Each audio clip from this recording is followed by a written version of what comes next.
السلام عليكم ورحمة الله وبركاته. برحب بيكم بفيديو جديد. النهاردة بإذن الله هننفذ مع بعض ايد شنطة كروشيه. الايد هعملها من نفس خيط الشنطة اللي انا بشتغلها من خيط المكرمية الفرنساوي. طبعا تقدري تستخدمي اي نوع خيط انتي متوفر عندك وتستخدمي الابرة المناسبة ليه. اول حاجة هنبتدي بسم الله، هنعمل عقدة البداية بالشكل ده. بعد كده هنطلع بثلاث سلاسل، 1 2 3. هنسيب الغرزة اللي احنا خارجين منها وهندخل في الغرزة التانية رقم 2 وهنعمل غرزة حشو. بعد كده هندخل في الغرزة رقم 1 وهنعمل غرزة حشو. بعد كده هندور الشغل بتاعنا، هنرتفع بسلسلة وهندخل في الغرزة رقم 1 وهنعمل غرزة حشو. الغرزة التانية هنعمل فيها غرزة بف، هنلف على الإبرة وهندخل فيها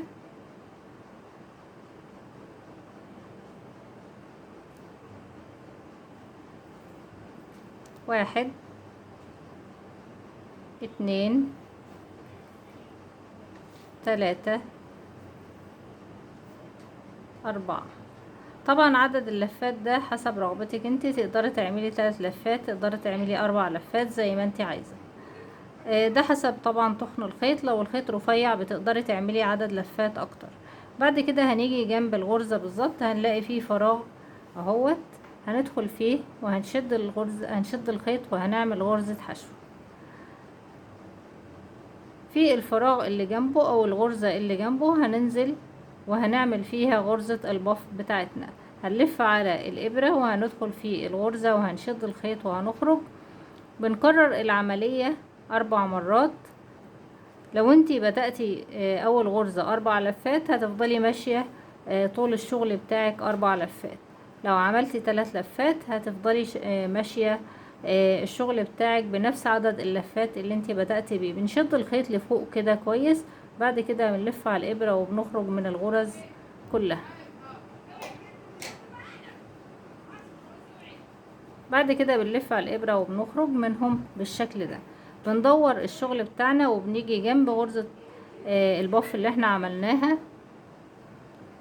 هدخل فيها واعمل غرزة حشو معانا بالشكل ده كده. وبعد كده هنزل في الفراغ اللي جنب الغرزة هنا وهعمل غرزة البف بتاعتي بالشكل ده.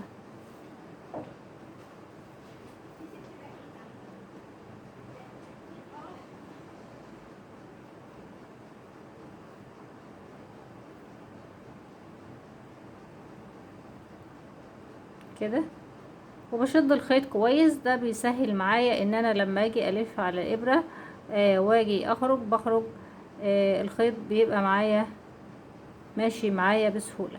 بعد كده بلف بربط عليها وبلف الشغل بتاعي وبنزل جنبها بالظبط هنا وبعمل غرزة حشو. بعد كده بعمل الغرزة بتاعتي في الفراغ هنا. في الفراغ ده بلف على الإبرة وبدخل فيه وبعمل غرزة بف. 2 3 4.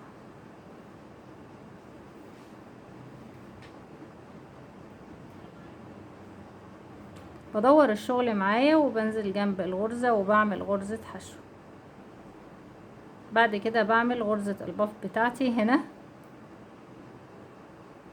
وبدأت تبان معايا شكلها ظريف جدا وكويسة. تقدري تنفذيها في حاجات كتير. تقدري تعمليها ايد شنطة، تقدري تعمليها حزام لفستان طفلة، تقدري تعمليها بندانة، تنفع برضو تكون بندانة حسب اللون وحسب الخيط اللي هتستخدميه. انا شايفة انها تقدري تستخدميها في اغراض كتير. بلف الشغل معايا بدأ يظهر، بنزل واعمل هنا غرزة حشو وبنزل واعمل هنا غرزة الباف بتاعتي بعد كده بطلع بطول الشنطة اللي انا محتاجاه بالشكل ده.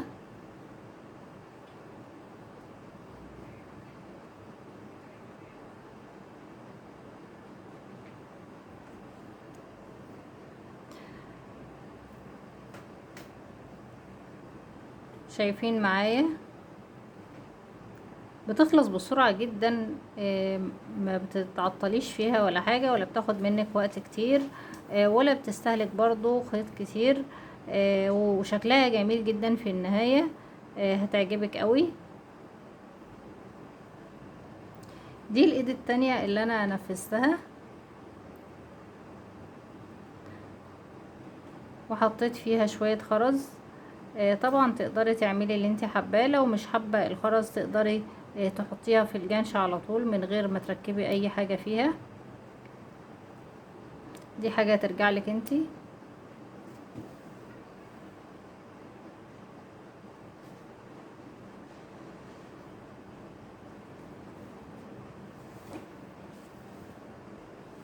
كده انا طلعت بالطول اللي انا محتاجاه، بقى نفس الطول اللي انا اشتغلته قبل كده. بعد كده هبتدي اطلع بعدد من السلاسل عشان اركب فيه الخرز، عشان مش عايزة اركب في الفتلة نفسها كده هتكون ضعيفة قوي، فمجموعة السلاسل اللي انا هعملها هتكون مجمدة الشغل بتاعي شوية. طبعا انا سايبه جزء تاني في الطرف، وانا ببتدي الشغل بتاعي سايبه برضو جزء زي ده عشان اعمل السلاسل دي، وفي نفس الوقت عشان لما اجي اثبتها في الشنطه يبقى معايا جزء من الخيط بدل ما الضم خيط تاني.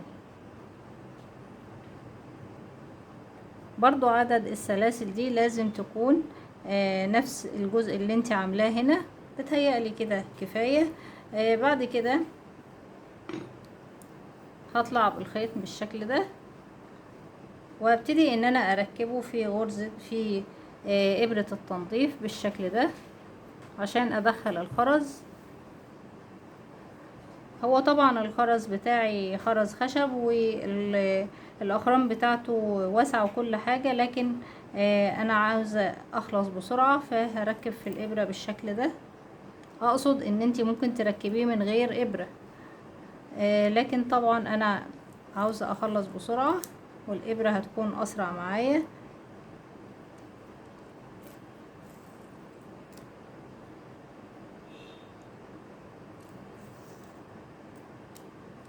كده بالشكل ده.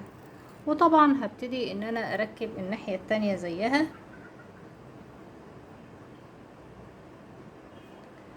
وهتركبي هتثبتيها في الشنطة بباقي الخيط اللي موجود، والباقي طبعا انت هتقصيه لان طبعا مش محتاجاه في اي حاجة تانية. هنا ما عملناش لسه مجموعة السلاسل،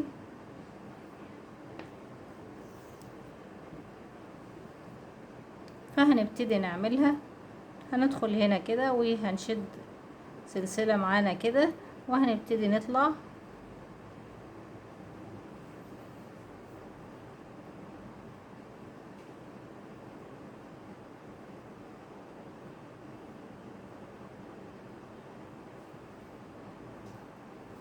ياريت لو الفكرة عجبتكم تعملوا لايك كتير عشان توصل لأكبر عدد ممكن ويقدروا يستفيدوا من الفكرة. بعد كده بخرج بالخيط وابتدي ألضم الإبرة بتاعتي وبدخل فيها الخرز اللي موجود معايا بالشكل ده.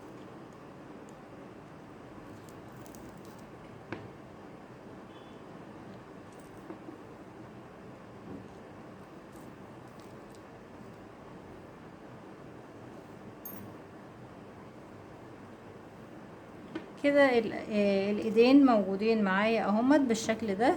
الفكرة سهلة وبسيطة ومش محتاجة اي مجهود ولا اي وقت، ولا محتاجة خيوط كتيرة، ولا محتاجة مثلا خيط معين.